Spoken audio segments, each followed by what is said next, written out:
Again, so just let me know when you need me to click next. Let me get your grade sheet up. And then we go.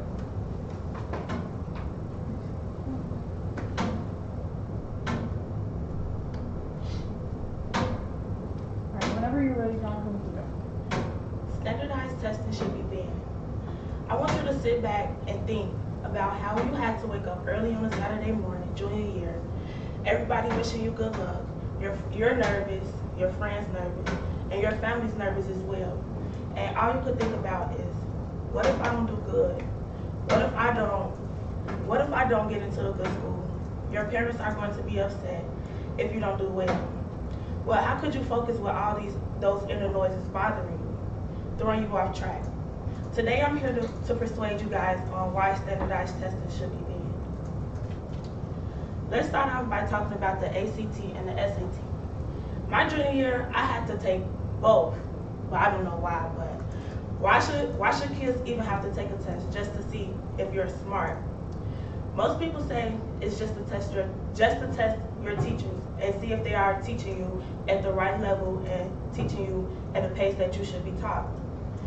It is used to measure student success. Well, I'm here to tell you all that isn't the way to do it.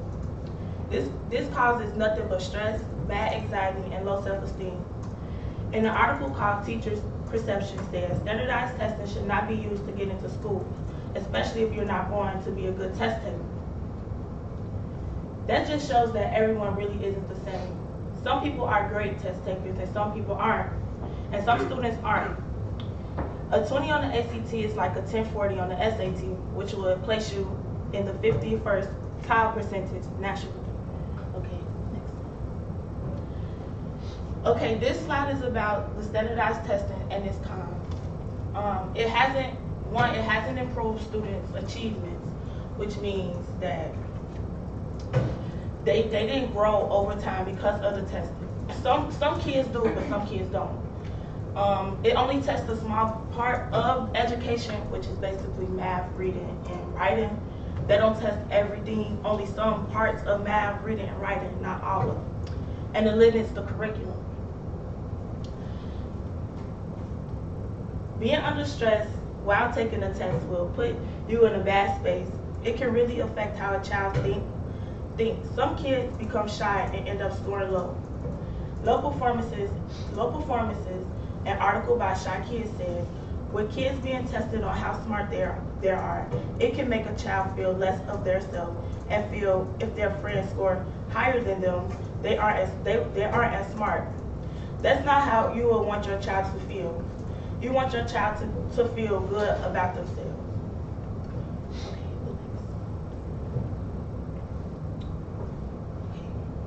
Causes of getting a good school. Of not getting a good school. Internal thoughts. Internal thoughts are what you think about. For example, think about, oh my God, I don't do good on this test. Will I get into a good school? That was what I was thinking the whole time I was taking my test. You would get distracted, like playing with your pencils, like you will have other noises going on in your head. You will have second thoughts about, is this answer correct? Is this not correct? You will start second guessing on your test, which means changing your answer even though it might be right. And not being a good test taker. If you're not a good test taker, you wouldn't do good on that test if you're not good at taking tests to begin with. Worry about scoring low. This picture basically saying that this is like, okay, no biggie, but if he misses problem number 9, we'll have to put adequation, and you're being shamed on your community. I guess this the principal or the head of the principal, and then the principal is right here and say, no pressure, but if he misses problem number 9, you're out of a teaching job. And I guess this the principal and this the teacher. And she said, Dave, it's problem 9, you know problem 9, relax. Putting all this stress on this kid about doing good on his test. High stress levels, according to a survey conducted by American Psychology. Most kids often faces a lot of anxiety when it comes down to this test. Kids will get caught up in comparing their scores to others, which causes anxiety attacks and more nervous, and that's the last thing you would want to do and have on your mind while taking this test. You don't want to be stressed out while taking this test. Did you know that if your parents make, could you go to the next one? Okay. If your parents make a certain amount of money, you are likely to do good on the test. Because they can afford more.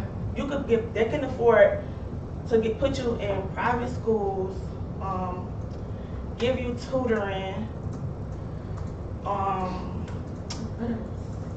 and they just have more money and put you in, especially if you live in different communities, you automatically get that.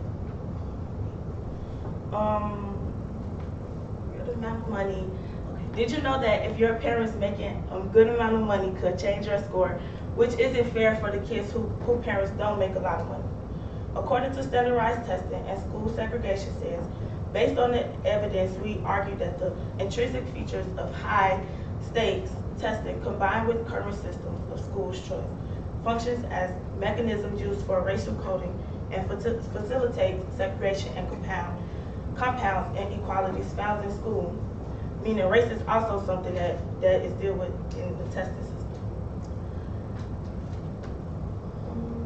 And this basically just the chart on the reading, math, and writing totals and how much the parents make and the scores of the kids that parents make that makes this much money in a year.